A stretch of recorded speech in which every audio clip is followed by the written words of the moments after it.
झांसी से एक बेहद चौंकाने वाली और सतर्क करने वाली खबर सामने आई है, जहां शादी के नाम पर लोगों को ठगने वाला एक बड़ा गिरोह पुलिस की हत्थे चढ़ा है।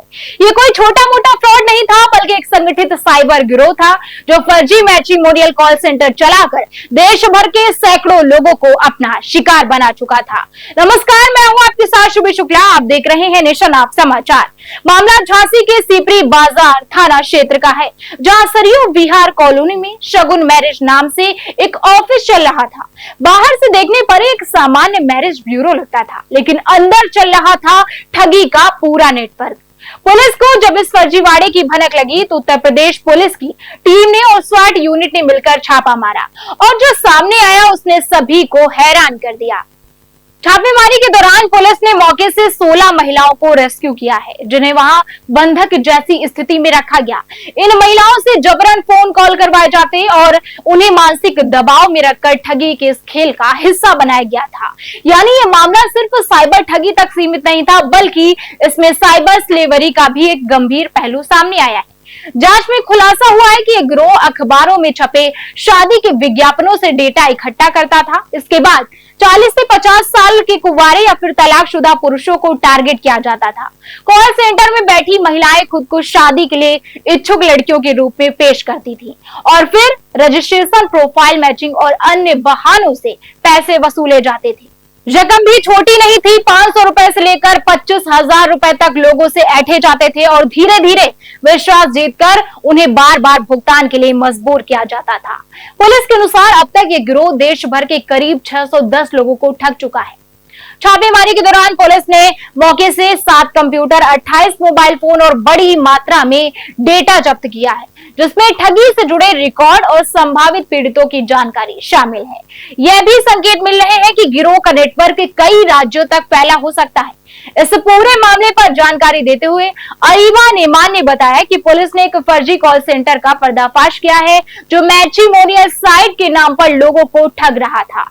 इस गिरोह की मुख्य संचालिका हिना कौशल को गिरफ्तार कर लिया गया है, जबकि इसके अन्य सदस्य सतीश और नीतू फिलहाल फरार है, जिनकी तलाश के लिए पुलिस टीमें लगातार दबिश दे रही हैं। पुलिस अब इस गिरोह से जुड़े बैंक खातों की भी जांच कर रही है, ताकि ये पता लगाया जा सके कि ठगी की रकम कहां-कहां ट्रांसफर की गई है और इस नेटवर्क में और कौन-कौन लोग शामिल हैं।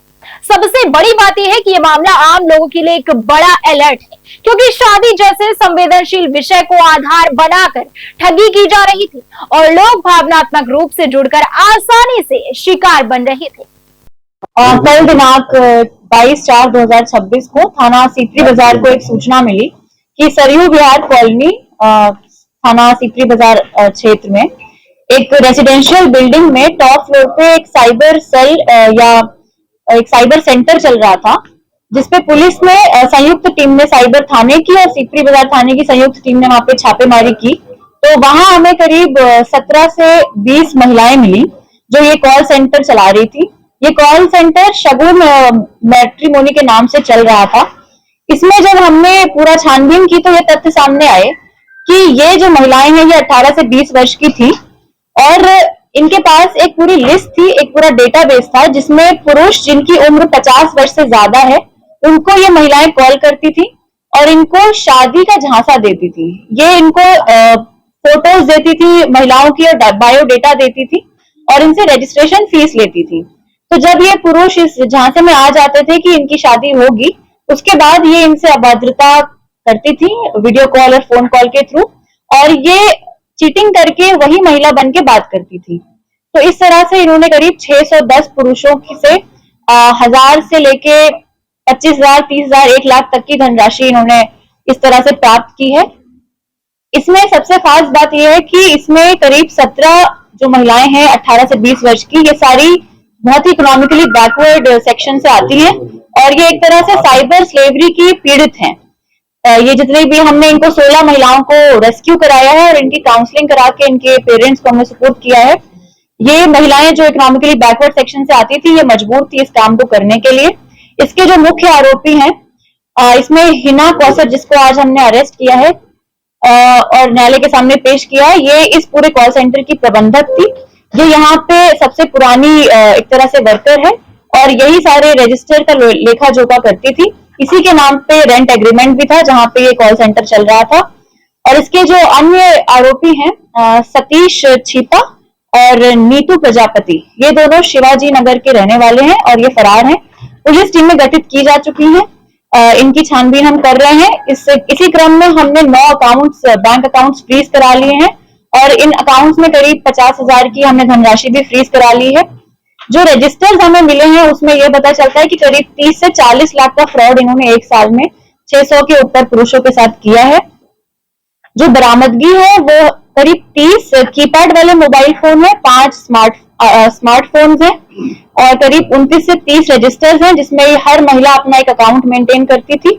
और इसमें हमें 7 कंप्यूटर सिस्टम्स भी मिले हैं और एक एसर का टैबलेट मिला है। जो 17 महिलाओं का आपने रेस्क्यू किया है वो क्या मजबूर थी, क्या ब्लैकमेलिंग का शिकार हो रही थी? क्या ये 17 महिलाएं साइबर स्लेवरी का शिकार थी और ये सारी 5,000 की सैलरी पे रखी गई थी।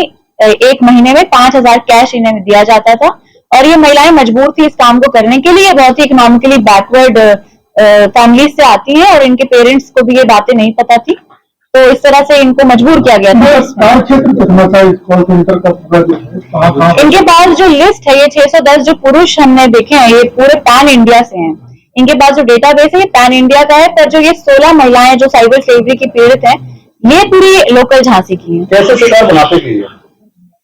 इनके पास एक पूरा डेटाबेस है जो सॉफ्टवेयर है जिसमें 50 या 40 वर्ष के उम्र के पुरुष जिनको दूसरी शादी करनी है या जो इस तरह की एक्टिविटीज में संलिप्त हैं, उनका इन्होंने पूरा एक डेटाबेस बनाया हुआ था और उन्हीं को ये महिलाएं कॉल करती थी। मैम ये और क्या आपने कहा कि लड़कियां जो दूसरे के नाम से कॉल करती थी, वल्गर बातें भी करती थी, उस तरह की, तो इनका कोई दोष अभी तक नहीं माना जा रहा है? देखिए ये महिलाएं इकोनॉमिकली बैकवर्ड कंडीशंस में है और इनको ट्रैप किया गया है। ट्रैप करके इनको ट्रेन किया गया है कि आपको इस तरह से बातें करनी है। साइबर स्लेवरी यही तो है। क्या मजबूरी थी इनकी? मतलब क्या कोई डॉक्यूमेंट इनका रख लिया था?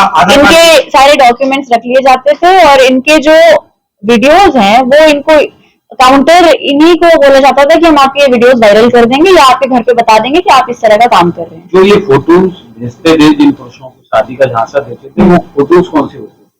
ये फोटो जो महिलाओं की ये देते थे कि एआई जनरेटेड फोटोज थी और ये जो इंटरनेट में कहीं से भी किसी महिला की फोटो मिल जाती थी उसको भेजते थे।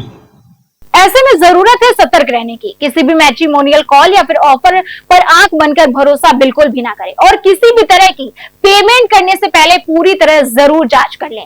फिलहाल पुलिस इस पूरे नेटवर्क की जांच कर रही है और उम्मीद है कि जल्द ही इस गिरोह के बाकी सदस्य भी कानून के शिकंजे में होंगे। तब तक के लिए बने रहिए हमारे साथ और देखते रहिए नेशन आप समाचार।